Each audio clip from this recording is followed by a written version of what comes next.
Hey guys, Red Power V 1962 here, and since it's been 6 months since my last top 5 favorite shiny Pokemon video, I thought it was only logical that this time I finally do a top 5 least favorite shiny Pokemon list. Now, I hope you guys understand that I really don't hate any shiny Pokemon colors. In fact, I literally have no shiny Pokemon that I absolutely hate or despise.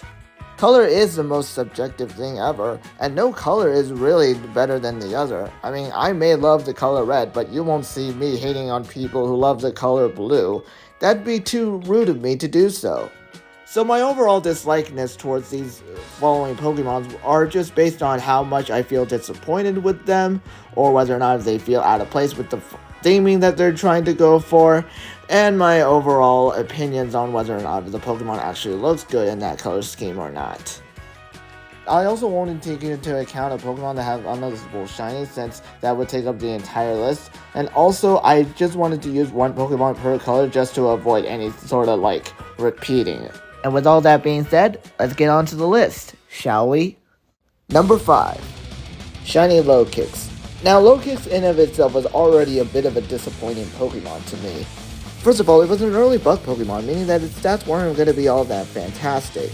Secondly, it's a bug dark type, which sounds like a good typing on paper, until you figure out that it learns 9 fighting type moves over 7 dark type moves, and its strongest move happens to be a fighting type move, meaning that you can't even get a stab boost for its strongest attack, Axe Kick.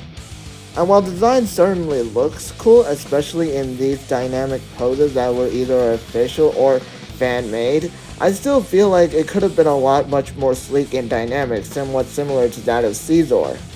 Which is a shame, because Lowkicks is heavily based on Kamen Rider, a beloved Japanese live-action superhero series that I've grown to be a big fan of in recent years.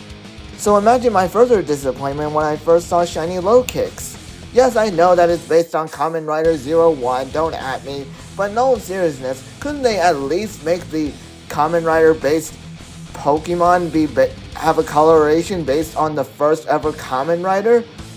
I mean, green is a very popular color for Kamen Rider and has been associated with the franchise since day one with the very first ever Kamen Rider show, so couldn't shiny Lowkicks be green? Honestly, it feels like Gamefreak kind of fumbled the bag in terms of paying tribute to Kamen Rider. Number 4. Shiny Nidoqueen. It's been pretty much universally known in the Pokemon community as to why shiny Nidoqueen is a bad shiny, but for the 1% of you that don't know why, let me give you a short little summary. It's the fact that Nidoqueen doesn't follow the trend of the Nidoran line in that they actually swap colors and from their normal forms when they turn shinies. So the Nidoran male line turns blue, meanwhile the Nidoran female line, except for Nidoqueen, turn purple. So not only is shiny Nidoqueen an objectively bad green shiny, but it also is a bad shiny overall for how it ruined what could have been a genuine clever shiny line for both Nidoran male and Nidoran female. Number 3.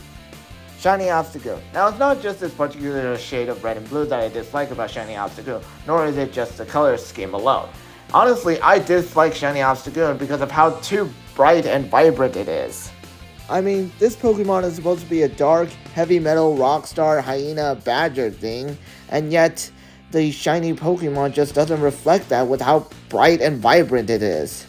And while yeah, a shiny based on the Hoenn, Zigzagoon, and Linoon line would work, I found a much better suited shiny would actually be the one actually based on Team Yell. Not only does this color scheme fit with what normal Obstagoon was trying to go for, but it also does a great job on being a homage to Team Yell's leader, Piers, since he actually uses Obstagoon as his ace. Number 2. Shiny Crocodile. For being called the quote-unquote intimidation Pokemon, Shiny Crocodile certainly does not look intimidating. Without its black shades on around its eyes, it looks like a wimp. And as big Poketubers like the J-Wiz and True Green 7 puts it, just give Crocodile his shades back and he would look infinitely better than what we got right now. But before we continue, here are a few dishonorable mentions. Both Shiny Magcargo and Shiny Typhlosion were disappointments from what they used to be in Generation 2. Mega Charizard X Shiny just does not look good as its original black counterpart. Shiny Mega Garchomp could have fixed a lot of people's problems with normal Shiny Garchomp's colors, but instead they just went with something that's even worse. Origins aside, I feel like Shiny Lugia's red just doesn't suit it very well, and could have looked a lot better with Shadow Lugia's color scheme. And as a former PokeTuber puts it, just swap Shiny Absol's and Shiny Houndoom's color scheme, and you got something that's infinitely better than what we got right now. Number 1. Shiny Crobat. For a creature who's supposed to hunt during the night, Shiny Crobat's color scheme certainly does not help it at all, nor does it help it in the intimidating factor. Plus, Shiny Crobat looks really naked, it just looks disgusting to see as a result of it. And as predictable as the outcome is, we all know what color Shiny Crobat should have been. Thank you guys so much for watching this video. Please remember to leave a like, comment down below what's your top 5 least favorite shiny Pokemon, or if you want to see any more videos like this. I would like to do some more, and subscribe to the channel if you haven't already. Oh, and please remember that I also actually have a Patreon, so that way if you guys want to, you can always go over there to support me and my content.